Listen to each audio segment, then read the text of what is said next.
My name is Jason S.C. Fung, the host of Vanilla Club podcast. Today's episode is with Professor Stuart Khan, head of civil engineering at Sydney Uni. What happens when one man's passion for the environment collides with the real-world problems faced by engineers? You get Professor Stuart Khan's extraordinary story. This week, we're traveling back to the 1980s, where the idyllic beachside town of Coffs Harbour became ground zero for a heated environmental debate over sewage outfalls. When 4,000 residents took to the streets and a budding engineer dared to defy his own council, young Dr. Stuart found himself in the middle of a battle that would define his career.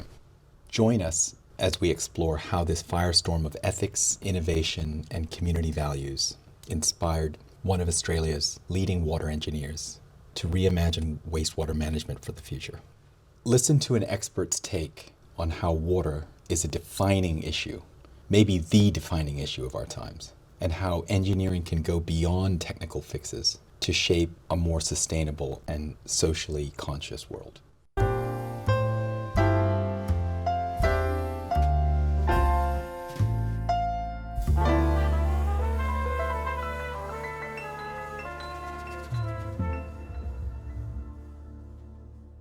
Before we begin, I just wanted to make a global statement on behalf of a global viewership that Indigenous and First Nations voices matter. And with that, I'd love to welcome to the show Professor Stuart Khan, Professor and Head of School of Civil Engineering at University of Sydney.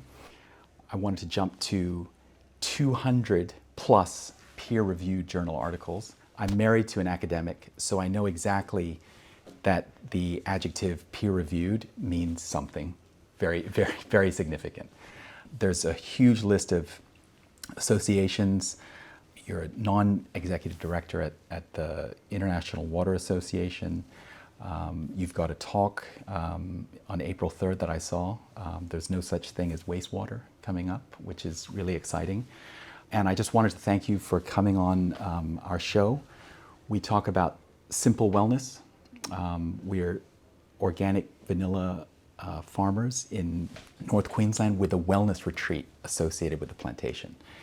And the point of this podcast is to talk to people who are versed in a sense, complex systems, right? Because I think that for us to do simplicity, we actually need to sometimes dance with complexity. And that's the whole premise of the show. Mm-hmm. So thank you again. And I just wanted to maybe kick us off by saying, explaining to my 8-year-old the idea that, you know, we gave this phrase, my wife and I, that sometimes when you have a hammer, everything looks like a nail, you know? And I just wanted to say that because when we talk about a topic like water or wastewater, it's such a broad topic. And there's so many different components to it that I'm really excited to get into with you. But I would just like to begin by saying that the issues, the challenges that we face as like on the humanity scale, do they end up being something where we have to take off that engineer hat or take off the finance hat or take off the politician hat or the policy hat and say that the only way out of this is for us to somehow collaborate and work together? Yeah, so big questions there.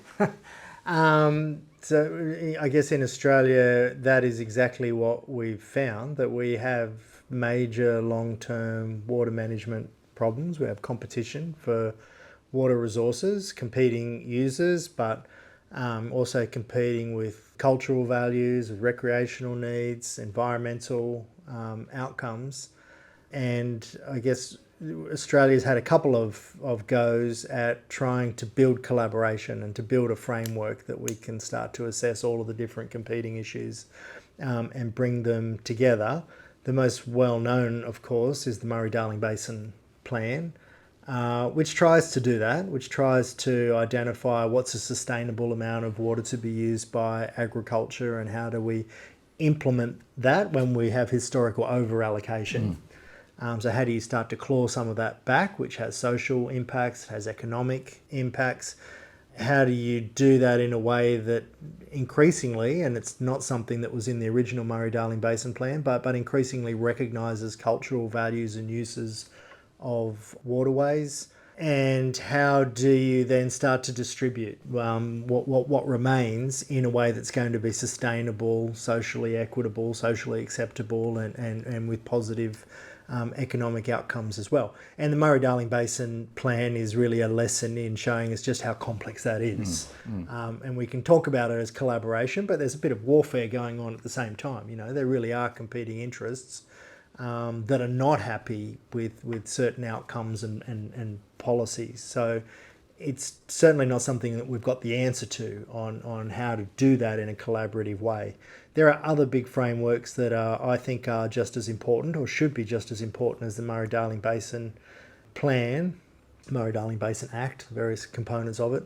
And the big one is the National Water Initiative. So in Australia in 2004 we had an agreement that was signed between the Commonwealth Government and all of the states.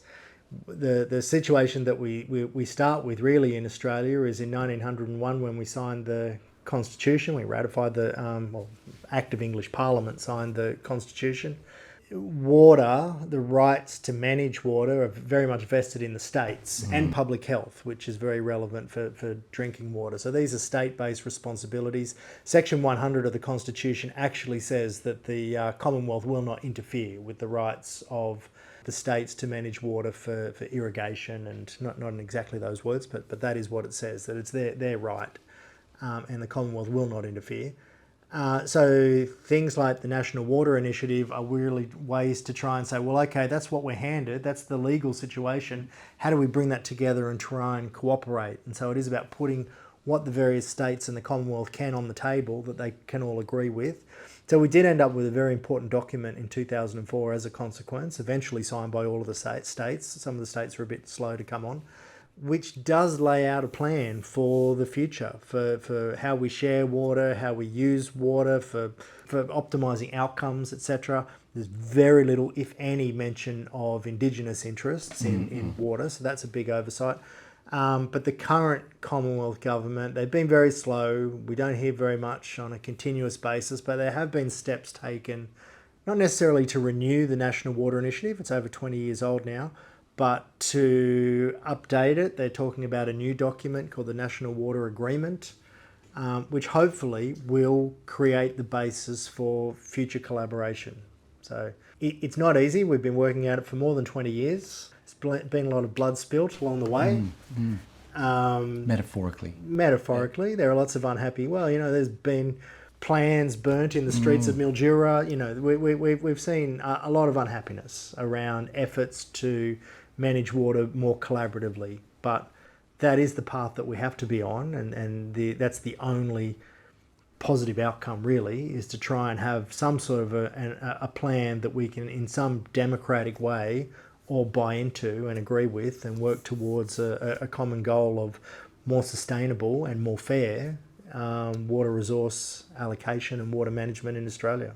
Yeah, that's, again, for somebody that has, I've lived in Australia myself now for 3 years. So again, something that we are exploring in this podcast too is taking a immigrant's perspective into some of these issues, allowing me to ask some of these dumb questions that maybe some viewers who may very well be native born but are afraid to ask can ask and use me as a vessel through. So if you forgive me, I'm just going to put myself, I'm married to an academic. My best man at my wedding is a professor of physics. I tend to be surrounded by much smarter people than myself. So forgive me if I put myself in that position asking the dumb questions. So when we think about, you mentioned about the sustainable, and you talk about, again, collaboration versus, and you use the word warfare, and that sort of dichotomy there. I mean, if you look at many conflicts around the world these days, even, you take what's happening in Gaza, you could use some religious lens to appraise it. You could look at it in a few different sort of realist points of view, but you could also look at it in terms of the water crisis, and in terms of, on one hand, you have the Israelis with some of the most advanced water treatment, Yep. recapture technologies, advanced Desalination, water desalination, recycling. right? Yep. Then on the other hand, you've got Gazans with virtually no surface water. They've got problems with seawater intrusion, Yep. all kinds of litany of things. So the have and have-nots, in this case, water is a huge feature to the conflict. Yeah.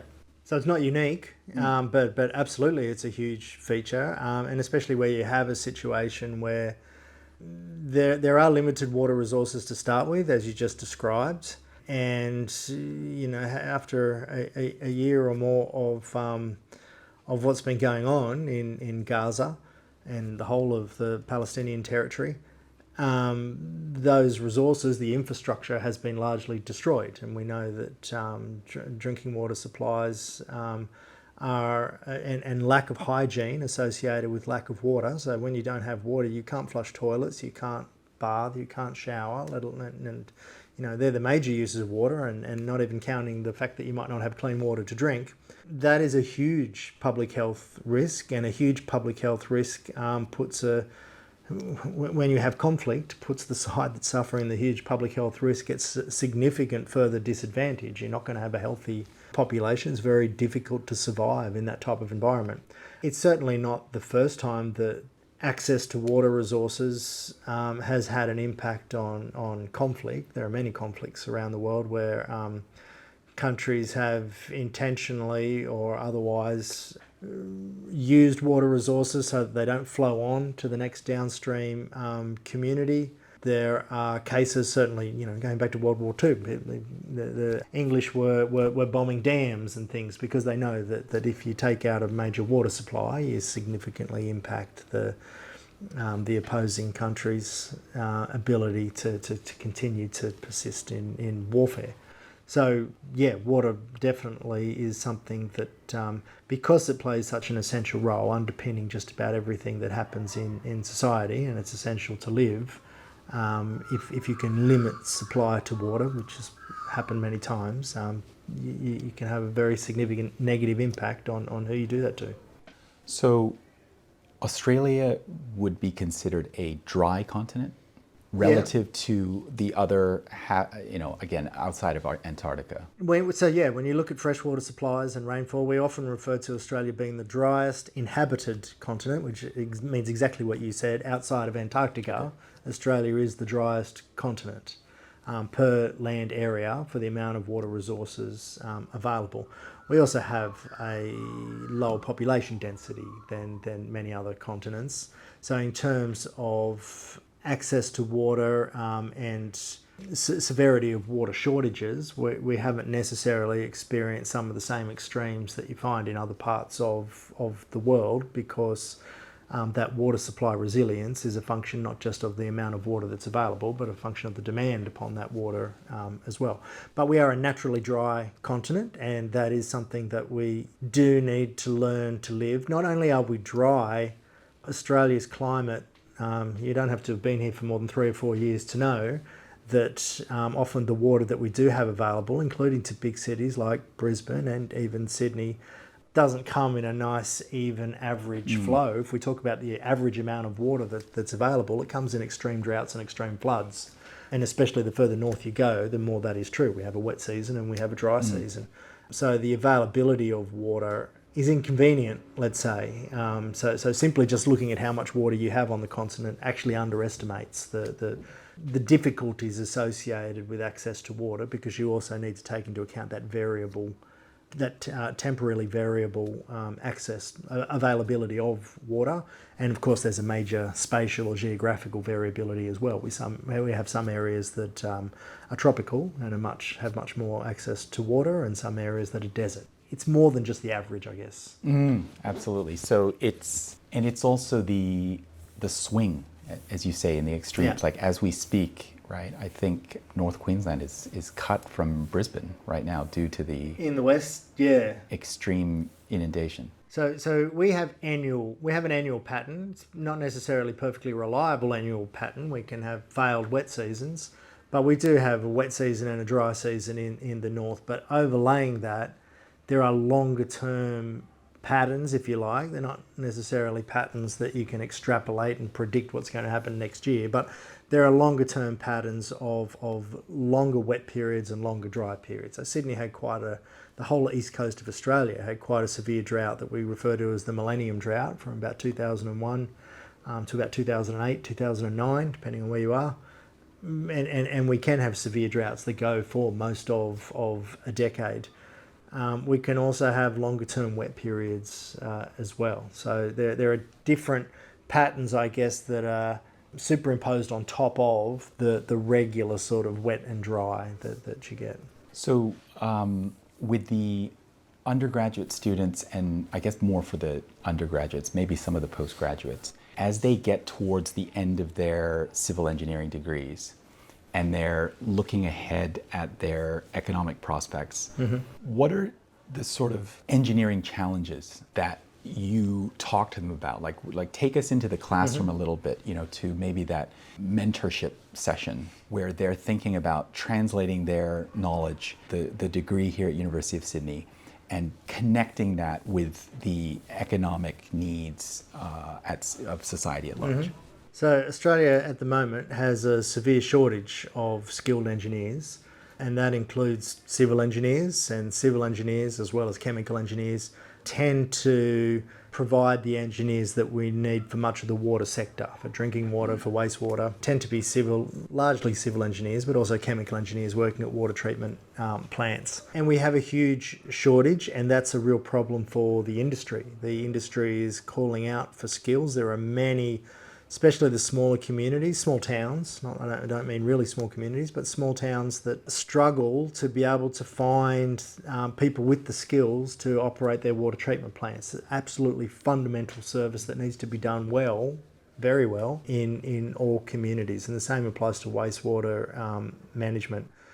And then we start talking about doing things differently and more sophisticated. And so I work a lot in the water recycling space, which we can talk about, but there's a much higher skills demand there when you start talking about advanced water treatment processes, reverse osmosis, advanced oxidation.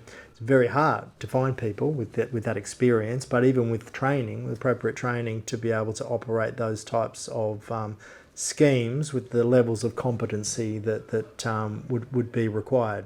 So one thing our graduates don't suffer from is a lack of employment opportunities. There are lots of jobs out there for engineers. The only way, in fact, that Australia is keeping up to pace, engineers don't just do water, they're building roads and buildings and all the rest of the infrastructure.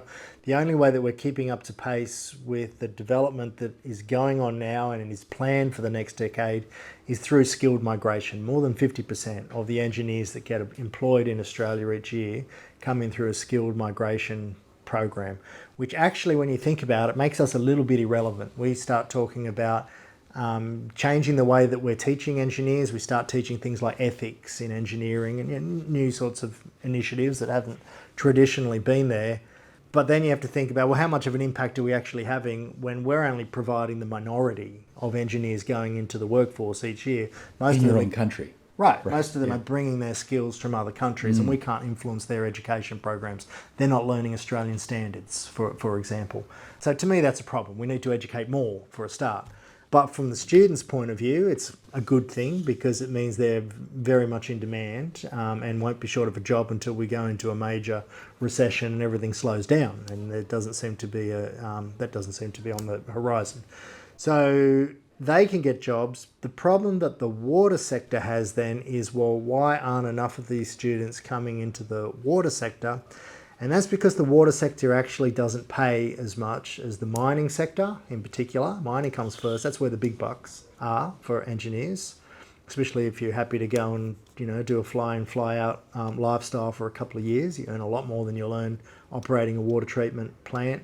But even the construction industry, most of our students go into designing and building high-rise buildings and bridges and big commercial infrastructure, shopping centres.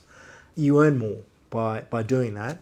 So what's the problem with the water sector? The water sector doesn't have the same revenue coming in. It's not the profitable industry that the gas sector or the coal sector is, because the products that they sell, don't have that same financial value. Once they don't have value, obviously have real value.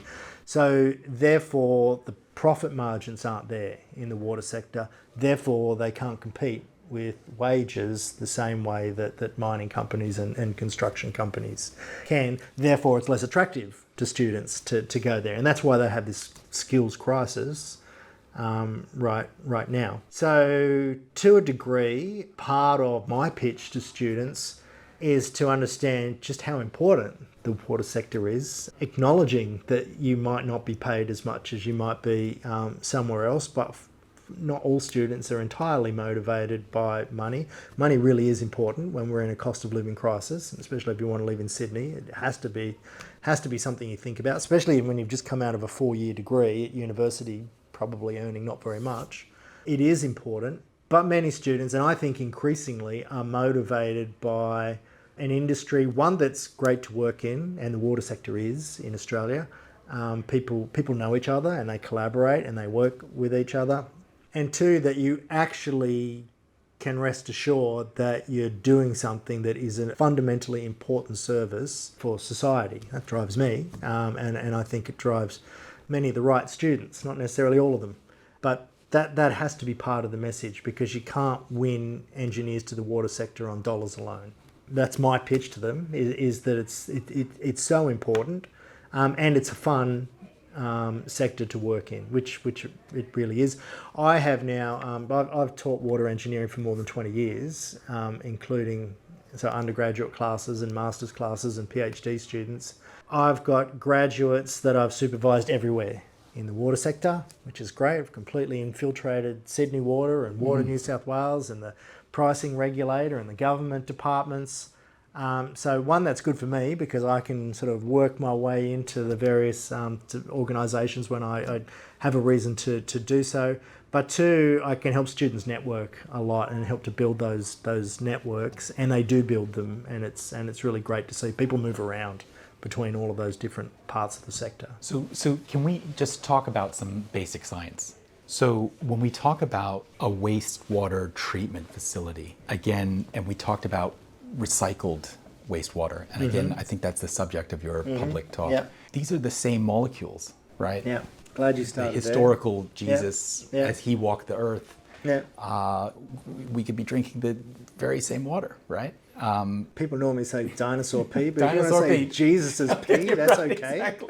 Exactly. So walk us through the dum-dum version of what happens in a wastewater treatment facility. Yep. So they're all different, in fact, which is why you need skills. There's no sort of plug and play wastewater treatment plant, although there are some modules that are a little bit more off the shelf. Traditionally, the very simplest process that we use, and this is part of the thing I want to talk about this week at this lecture. It's the only process that's used at a lot of the Sydney wastewater treatment plants. It's not really treatment at all if you think about it. So it's called primary treatment is the first thing that happens. In primary treatment, you have a big tank, concrete tank. The water comes in at one end, flows through very slowly and out the other end. And as it does so, the solid material that's in the water falls by gravity to the bottom, and we scrape it off. And we call that sludge. And the water is the primary effluent. In Sydney, that's all we do. So there's no sort of biological treatment of that water or chemical treatment, just the solids that are big enough and heavy enough, dense enough to fall to the bottom, get removed. And then we discharge that water 2 to 4 kilometres out to sea in the Pacific Ocean. And that's about 1,000 megalitres per day, 1,000 million litres per day we discharge in that state through 3 main outfalls at Malabar, Bondi and North Head. We get away with that in the Pacific Ocean because the outfalls are long, kilometres out to sea and 60 metres deep, 40 to 60 metres deep. So it's out of sight, out of mind. Those outfalls have had a positive impact on water quality at the beaches. We used to just discharge the water straight off the cliff face. So we had very poor water quality at places like Bondi and Coogee in the 80s. There were big protests in the 80s, and this is the scheme. This is what we built as to deal with that. And you could say it's been successful because water quality at the beaches is much better now. It's because the water's just more further out to sea. You can't do that away from the coast. So in Sydney, we have more than 10 wastewater treatment plants in Western Sydney, so inland parts of Sydney that discharge into waterways, creeks and rivers. You need a higher level of treatment there or you're going to very quickly kill all the fish. So the next way that we treat water is called secondary treatment, which is a biological process. We grow bacteria in the tank. We supply that tank with oxygen, so usually there are different ways of doing it, but often it's bubbling oxygen up from underneath, which causes the bacteria to grow. As the bacteria to grow, they need carbon, they consume carbon. The carbon is all of the stuff that's dissolved in the wastewater, in the sewage. And so the bacteria grow by consuming all that carbon, converting it to carbon dioxide, so it's released as carbon dioxide, and to themselves, they grow cells, which we call a secondary sludge. So biological treatment is a lot more effective than just primary treatment because you're starting to break down the dissolved material. So biological treatment is really a minimum for any plants that are inland. Usually we would go further than that and we would look at what we would sometimes call tertiary treatment of wastewater, which involves filtration usually. So filtration through sand or other media to try and pull out some of the smaller particles. So we reduce the turbidity of the water. It starts to look a lot clearer. So we've removed the solids, we've broken down a lot of the dissolved organics, and now we're removing the suspended material, the fine colloidal material that hasn't broken down, and often that is the state in which we'll discharge water into the environment, into the Nepean River or other creeks in Western Sydney. The argument that I often put is that we need to go a lot further than that. One, because we're wasting 1,000 million litres of water a day by discharging it into the Pacific Ocean, and all of the pollution effects that come with that. We know there are pollution effects, of course. Don't know that we can necessarily directly draw a line to this one, but sharks that have been caught off Sydney are known to have elevated concentrations of mercury, and our wastewater contains mercury that we discharge out. It has a lot of industrial wastewater at Malabar sewage treatment plant. So we know that there are, of course, environmental impacts, even if we haven't necessarily recognised all of them yet. We've only been doing it since the 90s, the deep water ocean outfalls. So for lots of reasons, we need to start thinking about the value of the resources in that water. The first resource is the water itself. And so being able to purify the water by using advanced water treatment processes means that we can recover that water and we can either use it for non-drinking water purposes, which we've actually started to do to a large degree in most cities, all cities in Australia. So using that water to irrigate golf courses and things. If you're irrigating the golf course with treated effluent, then you're not using drinking water. So you get a 1-to-1 saving in that case. But even that doesn't go far enough. We found that you still end up discharging most of the wastewater you have, especially during wet periods when you can't irrigate the golf course because it's already boggy. And the way to really optimize the use of water that would be discharged into the environment is to use advanced water treatment processes, things like reverse osmosis and advanced oxidation, which I can tell you the details of, to make sure that you've got water that is highly purified so that it can be reliably used to put back into drinking water supplies and to augment our surface waters, which become drinking waters, which then go through the whole treatment process again, the drinking water treatment process, to become drinking water. That's an abstract thought for lots of people, a little bit confronting for lots of people, until they've thought through some of the issues that you've just hinted at. We're talking about how the same water molecules have been going around and around a long time.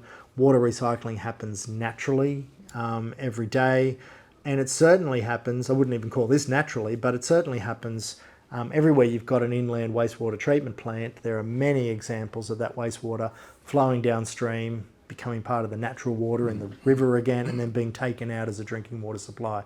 So that already happens in Western Sydney. Quakers Hill, St Mary's, Penrith wastewater treatment plants all discharge into the Nepean River, which flows downstream and is taken out again at the North Richmond water filtration plant to become a drinking water supply. If you go to London, there are, I think, 280 wastewater treatment plants upstream in the Thames River Valley, discharging water into that valley, ultimately into the Thames, and becoming part of the drinking water supply of London. So the idea then of saying that, well, now we're going to add advanced water treatment processes and make this some sort of a scheme that we do intentionally, give it a name, call it purified recycled water, the only radical part of that is the additional attention to water quality, the additional treatment processes, the monitoring and the regulation and everything that comes with that. And the advantages of doing it are potentially huge because we provide ourselves with a supply that's very drought resilient. And so Sydney and other cities around Sydney have fluctuating access to drinking water. That's because we rely heavily on rainwater. The less you rely on rainwater, the more you flatten out the troughs between wet periods and dry periods. So that's the approach that I think we need to be taking more. There are lots of examples around the world where that already happens. It's not that novel. In fact, we already have a scheme operating in Perth called the Groundwater Replenishment Scheme, where they take water from one of their wastewater treatment plants, purify it through advanced treatment processes, and use that to replenish the groundwater in Perth. And unlike Sydney, Perth relies heavily on groundwater as drinking water, so that's where they store it rather than in a dam. But in Sydney, we don't have a lot of groundwater that we use, so the water would need to be stored in a surface water like a dam of some sort. And then could we just talk a little bit more about the Australian Safe Drinking Water Act? Again, there's no such thing. Right, exactly. Right. And that this is something that you've advocated for, right? And some type of, sure, at the federal level, yeah, some type of committee or regulatory body coming in and establishing some type of standard. Yeah, so that's what they have in the US. They have the Safe Drinking Water Act from, 1973. We don't, partially because of the reason I'd explained earlier, that the Constitution vests responsibility and rights to water management to the states, and public health as well is a state issue. So the states have traditionally gone it alone. New South Wales Health and the New South Wales government provide regulation to Sydney Water, and therefore set the requirements around how to deliver safe water. What does safe drinking water mean? And there is variability amongst all the states in terms of how they do that. In New South Wales, it's generally done through an operating licence. So we don't have a piece of legislation, or we don't have a piece of legislation that sort of answers all the questions around how to provide safe drinking water. But Sydney Water has an operating licence issued to it by the New South Wales government, and part of their operating licence means that there's a memorandum of understanding with New South Wales Health, and New South Wales Health can say things like, well, one of our requirements is that you must follow the Australian Drinking Water Guidelines. So that's how they end up being implemented in Sydney. There's no law that says Sydney Water needs to follow the Drinking Water Guidelines. Whereas in Victoria, there is. Victoria, I don't know if that's the name of it, but Victoria effectively does have a Safe Drinking Water Act that invokes the way that you manage water and water quality that needs to be delivered. So my suggestion is that we should get over this idea of being a federation of colonies, and we should try and do things in a way that is more efficient, more egalitarian, more cooperative between the states. It's a long way off being able to say, let's hand over control of water and public health to the Commonwealth Government. Mm-hmm. I'm not going to get very far trying to make that argument, although that's how it should be. That these are things that doesn't matter whether you live in South Australia or the Northern Territory or New South Wales, you should have access to the same requirements around what we call safe drinking water, I'd have thought. So ideally, it would be great to have a Commonwealth law that took control of water quality. We're not at that point. At best, what we can hope for are cooperative agreements. And that's how the Australian Drinking Water Guidelines are implemented, through ratification by the different states sort of agreeing to the guidelines, but none of them being enforced to impose them. They do it because they've agreed that that's a good way to do it. There are problems with that because it's going to be implemented different ways in different places. Yeah, definitely. But this goes back to what you were talking about, how the average isn't necessarily the issue. It's the distribution and the allocation. Yeah. And again, the cooperation between certain entities, Yeah. right? I mean, like if you take the states, for example, you've got huge disparity in terms of water resources between, let's say, the desert states in the Southwest Yeah. and the areas that border Canada in the Great Lakes, right? And there's, sort of a half-joking notion that, well, if we ever run into a problem in the Southwest, Right. they'll do something and give us the water. Yeah. But in a real true crisis, it may not work out that way. Yeah, so there are geographic realities for why we manage water differently, but your question seemed to be more about safe drinking water, and so I think if we're going to make some rules around what's acceptable as safe drinking water, I think that definition of safe drinking water, what's acceptable, should be fairly consistent, regardless of how much water might be available. So yes, it might be a lot more expensive to provide that to some locations than to other locations. Yes, you might have to resort to things like seawater desalination in some places where you don't have to in others. But drinking water is, I think, fundamental enough that we should be able to agree on what's acceptable and what's not. Absolutely. When we talk about, again, it seems like in a simplistic framework, we've got more demand for fewer resources, fewer water resources Yeah. across Yeah. as a global thing. If I understand correctly, agriculture uses something like 70% Yeah. of the accessible fresh water, right? Are there common sense things that we should be thinking about as consumers going forward that just seem to make sense that we just sort of take for granted, that if we start running into more crises, Yeah. we're going to be forced into reforming? The answer is obviously yes. There are things that everybody should be thinking about and can do, but it's not necessarily that simple. So when we say 70% is used by agriculture, a lot of that water doesn't have an immediate competition with town water supply, right? Okay. We have Sydney is in the Sydney Basin. There's not a lot of agriculture happening here. Most of the agriculture is in the Murray-Darling Basin, the other side of the Great Dividing Range. Most of the towns there are relatively small and provide a relatively minor competing demand on that water. So it's not as simple as saying that if agriculture used less, there'd be more available for Sydney, because we are in different catchments, we're in different basins, and so there's lots of expense involved in trying to transfer water between the two. There are obstacles to transferring, and ultimately it's easier and cheaper for Sydney to deliver more water through seawater desalination than to try and bring water that's currently being used for agriculture from the Murray-Darling Basin. So I don't think that those sorts of competitions exist.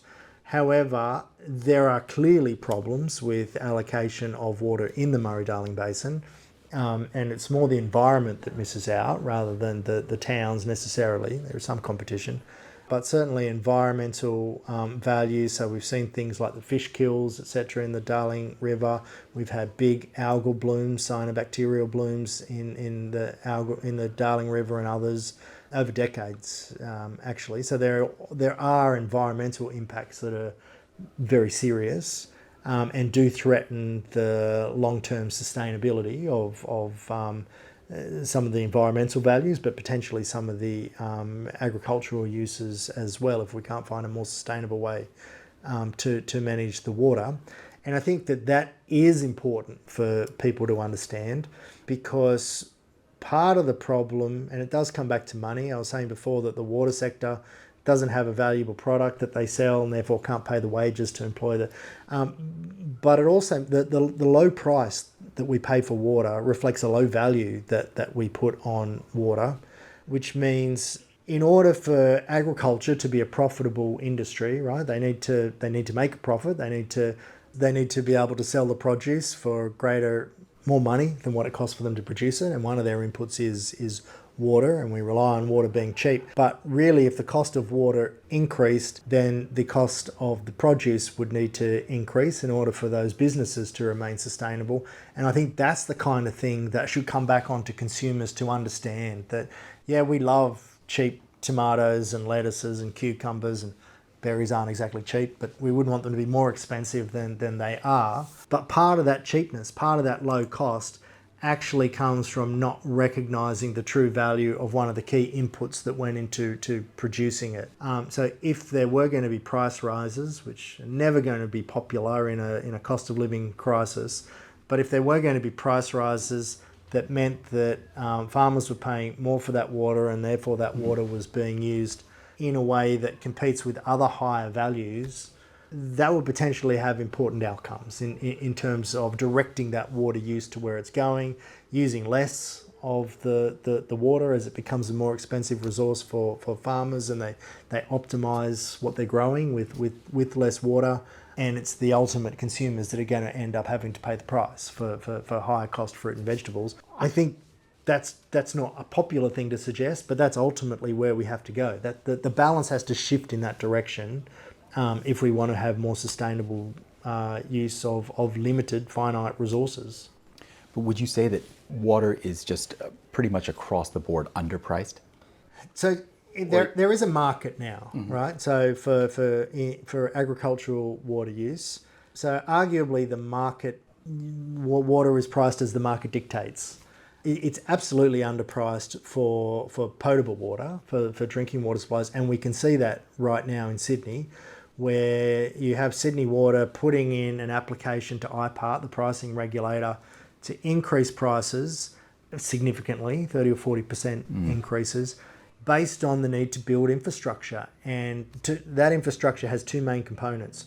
One is to replace aging infrastructure, and there are serious consequences of aging infrastructure if you don't replace it in existing developed areas. The other significant component that pricing request is based on is to develop the water supply and wastewater infrastructure that's needed to support the current government's ambitions for building houses in Western Sydney and other parts of the state.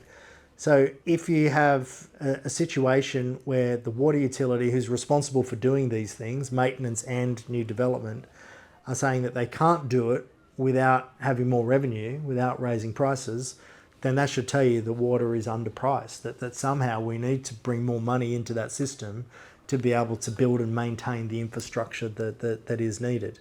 I think it's more complicated in agricultural areas, particularly where you have trading going on. But yes, I do think that there are systematic reasons for why water ends up being undervalued and therefore underpriced as part of that overall resource. And presumably some level of repricing would filter back into those graduates that we talked about earlier, right? In that. Well, so yeah, that is another input cost that I would say is undervalued. So yeah, if we could pay water plant operators and other people in the water sector something more competitive with the mining sector, then we'd have those skills that we need to be able to do all the things that we'd like to do. Yeah. So it's just valuing the input costs at a competitive rate. This would make me the most unpopular person in the world, basically saying out loud that water prices need to increase, right? That no politician wants to hear that, and most people in the community don't want to hear that. But yeah, and I think that Australia has a very, on global standards, transparent market, as you mentioned, for water rights, at least in the agricultural sector. In some parts, yeah. Right, where they're tradable, credits, right. and so on. Can we talk a little bit about microplastics? Yeah. I'm interested in the technical issues that we face to resolve what seems to be a runaway train of microplastics that's popping up in literally everything. So I think there's lots of things we don't understand about microplastics at the moment. We certainly know about macroplastics, right? Plastic bags and things that kill turtles and other sea life and birds. Microplastics, I think, are more complicated. So we know that we're seeing more and more reports coming out. Microplastics have been detected in the brain, the human brain, certainly in fish. Many organs in fish you can detect microplastics. That in itself should be alarming. And I don't know how you'll respond to me saying this, but I think that the current information that we have, and this is the view of the World Health Organization at the moment, is that despite the fact that we're seeing these things everywhere, that should have some correlation with concern around public health impacts. The view of the World Health Organization in the last report that they did on microplastics in drinking water was that there wasn't any evidence of public health impacts. That doesn't mean that people shouldn't be concerned. That doesn't mean that we shouldn't be looking for evidence, because presence itself is enough of a concern, especially when you consider that thousands, millions of years of human evolution has been without microplastics, and then suddenly for really just a few decades we have them everywhere. Should cause us to look harder and to be pessimistic. Don't be optimistic that just because we haven't really identified public health outcomes at the moment, therefore they don't exist. But I still think that's where we are at the moment, that it's very hard to draw a line between any particular illness, disease, death rate, and say that's because of microplastics in drinking water at this point. So I'm concerned about them. I think we need to do more research, but I can't point to an actual public health outcome from microplastics in water. So we talked about undergraduate, postgraduate students. What about primary students and getting young people involved in STEM? Yeah. What are your thoughts on that? Absolutely crucial. So I set up a panel actually with high school teachers here at the university, because I see that I want to get more. I have this incentive to get more students doing engineering and to go out and be engineers. And the only way to really sort of get them to, one, do engineering, and two, to be thinking about the water sector as a place to do engineering, is to spark that before they go to university, because otherwise you go to university and you kind of know what you're sort of doing. So the primary school sector, the high school sector, the university sector, they're a continuum, right, from a student's perspective. Yet the high school sector and the university sector actually don't talk to each other. We very rarely look at the high school curriculum. We don't influence the high school curriculum. We get visits from students. That's about the best we get, interested students coming along. But in terms of what the teachers are actually teaching and listening to them and understanding what are their students thinking about, why aren't they doing STEM? And we know that there is a real trend away from STEM subjects in Australia at the moment. We're not having those conversations. So I actually did set up a panel called the Faculty of Engineering Teachers Advisory Panel, where we do speak to teachers once every couple of months. We get on this panel and we try and work through some of those issues. One of my big issues is realising that our undergrads are only 30% female, 70% male still. So there's a big untapped community. I won't say market, sounds a bit impersonal, but there's this big untapped community of female potential engineers. So I talk to them a lot about how do we encourage more women to do STEM and to want to do engineering, because that's an opportunity. Yeah, so one of the things that they told me, so here was one of my first learnings from that panel. I said, oh look, what can we do about year 11 and year 12? They're the ones that are sort of coming in. Let's think about how do we get them to want to do engineering? And I said, no. By year 11, year 12, they pretty much know what they're applying for at university. They've made up their minds. You've got to go back to at least year 7, year 8 is when students are really doing that thinking and talking to their peers and forming views of what different career options are. And year 11, year 12 is too late. So that helped me to realise that that's who we need to speak to. I'm not suggesting that I have a way of doing that effectively, but I do take the opportunities that come. I've spoken at careers advisors conferences, many actually. I've done school visits to primary schools and high schools, and I think all academics should be out there doing that. And in fact, people working in the industry should be out there doing that as well, because there are many students who don't actually know what engineers do. Unless you have an engineer in the family, which I didn't, you don't know. You know what, in school you do biology, chemistry, physics, you know what science is. So you apply for a science degree. But unless you have an engineer in the family, most kids don't know what engineers do. They certainly have never thought through water as one of the options. They might think, oh yeah, they build bridges, they build roads, but it's so much more than that. And so I think just communicating that is a really valuable thing to do that will hopefully open people's ideas to this being an option for them to think about. So what sparked it for you personally as a young man? That's a long story. I grew up in Coffs Harbour, and in Coffs Harbour, comes back to all this water recycling we were talking about. In Coffs Harbour in the 1980s, there was a Coffs was growing very fast at that time. We lived in the northern suburbs out at Sapphire Beach, Emerald Beach Way. And in the 1980s, there was a proposal to build an ocean outfall on a beautiful headland, which happened to be right next to where I spent probably my first 6 or 7 years, maybe a little bit longer, called Look at Me Now headland in Emerald Beach. And the proposal, it's beautiful. It's a national park. There are kangaroos on the headland, sandy white beaches on either side of it. And there was a proposal to bring bulldozers and drill through the headland, put a big pipe out to sea to discharge the sewage of the growing community. And of course, all the surfers were upset about it. But Coffs a fairly conservative town, and it wants to grow, right? That's the way that towns thought, still think. So they wanted to grow. They were very supportive of it, but there was one guy on council who came from California. His name was Alf Williams. He was a school teacher, high school teacher in Coffs. He said, no, you shouldn't be just discharging primary treated effluent into the ocean, as we do in Sydney. There are other things that you can do. You could be upgrading the water treatment plant, the wastewater treatment plant at Woolgoolga, and producing higher quality effluent, and you could recycle that. You could use it for something. Everybody thought he was crazy. He was almost hounded out of town for it. But a few kids, including myself, were kind of inspired by it. And it got to the point where there were bulldozers out on the headland starting to build this thing. And I was one of many kids that were out there throwing dirt clogs at bulldozers. Nobody was in them. It was night. They'd all gone home. So it was very symbolic. But we were chucking rocks and things at the bulldozers. And anyway, things went on. The protests grew. Eventually, there was quite a big protest movement against it. And it didn't go ahead. They didn't build the outfall. They did build the water recycling scheme. They upgraded the Woolgoolga wastewater treatment plant. They have high quality water.